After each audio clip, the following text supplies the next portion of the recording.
One Battle After Another is kind of a crazy crowd pleaser, which sounds like a weird thing to say about a Paul Thomas Anderson movie, but here we are.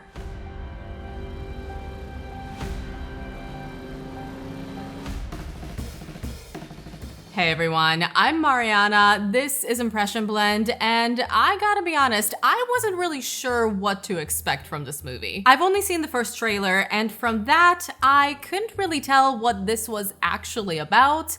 Is it a crime thriller? Is it political? Is it a comedy? Is it personal? Is it a drama? Is it chaotic? Or is the trailer just edited to look this way? And the answer to all of these questions is yes. The basic premise of this is that it's about a washed-up former revolutionary, Bob, played by Leonardo DiCaprio, and his daughter, Willa, played by Chase Infinity. The two of them are minding their own business in a small town when suddenly an old nemesis comes back into their lives and chaos ensues. See, even describing the movie this way, which is technically accurate, barely scratches the surface of what is actually going on here, and I think this is why the trailers are having a hard time conveying what the film is actually like. More importantly though, One Battle After Another is great, and what the trailer does capture accurately is the tone. Yes, it's chaotic, yes, there's a lot going on, but it is organized, purposeful chaos handled masterfully by Paul Thomas Anderson. The movie has this insane energy. It absolutely is electrifying filmmaking that's impossible to look away from. The runtime is 4 hours, 2 hours and 41 minutes, and somehow that just flies by. I'm so used to movies being way too long these days, overstaying their welcome, leaving stuff in that clearly should have been cut. Not here. It's been a while since I've seen a movie that actually sustains the level of energy required for this runtime beginning to end. Everything is working here. The visual storytelling, the pacing, the dialogue, the insane amounts of on-screen charisma from the cast, the amazing Johnny Greenwood score, my favorite score of the year at the moment, and I particularly loved when he went for this jazzy piano in some very tense moments that really worked for me. I also love how well Anderson combines very different genres here.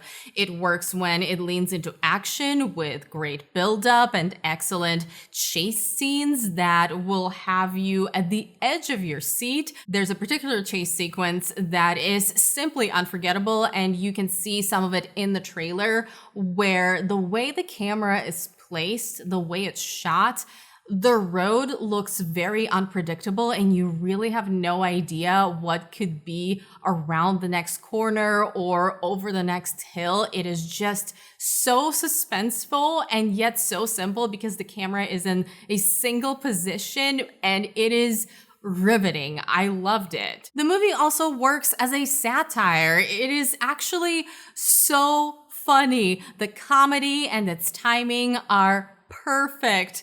Honestly, I feel like this is what Eddington was going for in many ways and unfortunately failed miserably, particularly when it came to satire that is leaning into absurdism. Here though, my entire cinema was laughing and I don't think there was one joke that missed. Everything landed and everyone was having a great time. The movie is also political, but without being preachy or overbearing, which these days is pretty much an unusual concept. It's very clearly in conversation with relevant issues: immigration, the state of American democracy, active resistance, racism, xenophobia.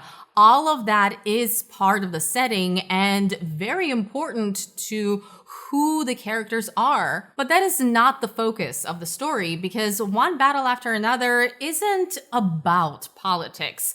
It's about the actual people. It's a very humanist story, and I love that. At its core, the movie is about a family, particularly about a father and his daughter. It's a tender drama just as much as it is a satire and an action thriller. It's a movie about what it means to be a family, what it means to support each other, and how important your community is. It's also a surprisingly hopeful film in spite of how hopeless the world around might look. And it's about the importance of believing in a better future, whether we get to see it or not. Something else I loved, and if you know my taste when it comes to storytelling, you will not be surprised. Flawed characters, deeply flawed characters. Characters who make mistakes, characters who struggle with their beliefs, who are messy and confused, and despite it all, they are trying to do their best, or at the very least, trying to achieve their goals, trying to achieve what they've set out to do. My favorite kind of characters. I mean, you only need to take one look at Leo here to know that this guy is a hot mess, and that for most of the film, he is far from the revolutionary we briefly see at the beginning of the movie. But he's more than that. He's a nuanced, layered character, and I couldn't possibly imagine anyone other than Leo in this role. I know this is going to sound dramatic, and it might seem like a whole lot of recency bias, but I really do think this is DiCaprio's best performance. I know. This was my reaction even before the movie was over, and definitely after I finished it. But I have been thinking about it. I slept on it. I have been sitting on this for a couple of days. It's Leo's best performance. It actually reminded me a lot of his Rick Dalton in Once Upon a Time in Hollywood.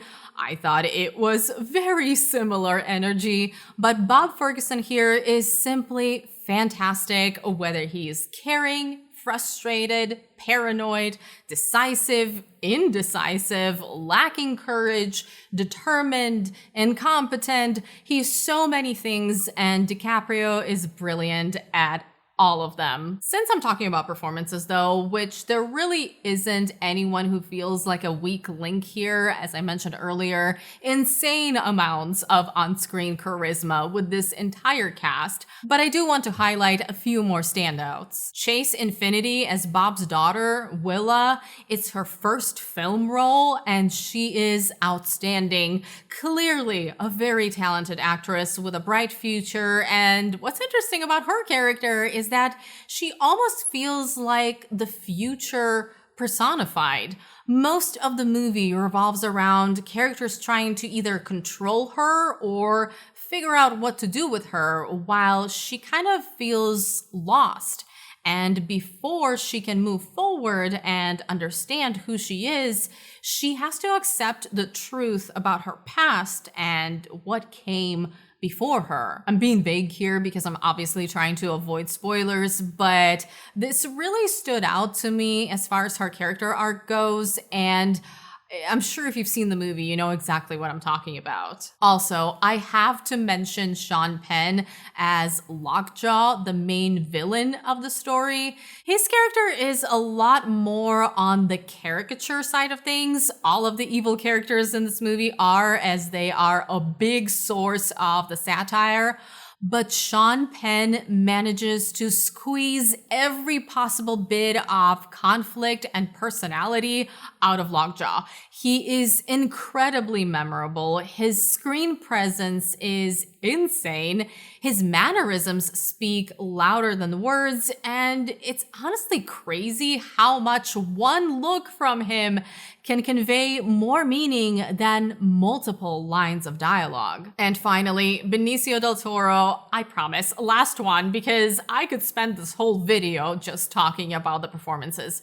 I loved watching him maintain his cool no matter the situation. Sensei is the type of character who would calmly do his thing without flinching, even if the world behind him was going up in flames with a train full of explosives racing in his direction. He's that guy, and he's perfect here. Do I have anything negative to say about One Battle After Another?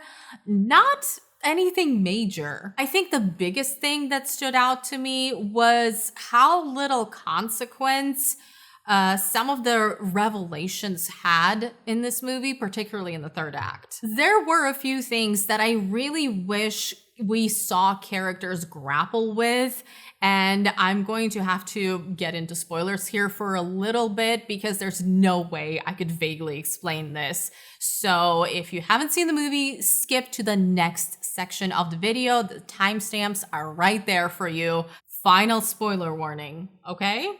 So what I'm talking about is the 3 important pieces of information Willa learns: that her mother was a rat, that her mother is still alive, and that Lockjaw is her father. These happen fairly close together in this timeline, and for a 16-year-old who is in this insane life or death situation all of a sudden, these must have felt earth-shattering.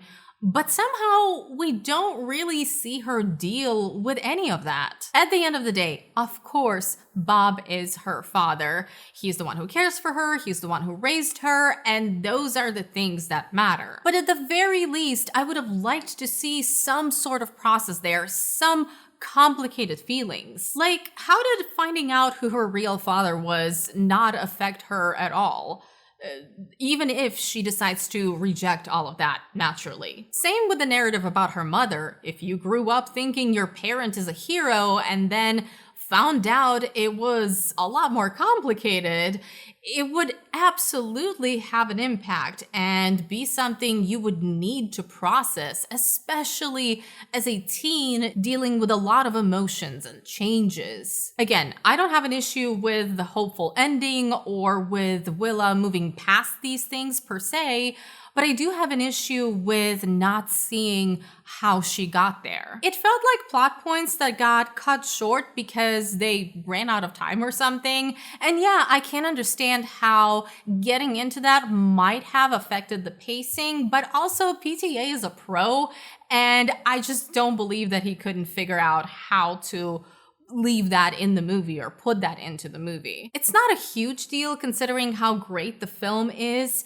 but it did seem odd to me because they felt like big reveals and then they happened, and that was that. Let me know what you guys think about this. If you remember, I mentioned in my best and worst movies of 2025 so far video that I'm not very inspired by this movie year overall, with a few exceptions. And this felt like one of those few capital F films of 2025.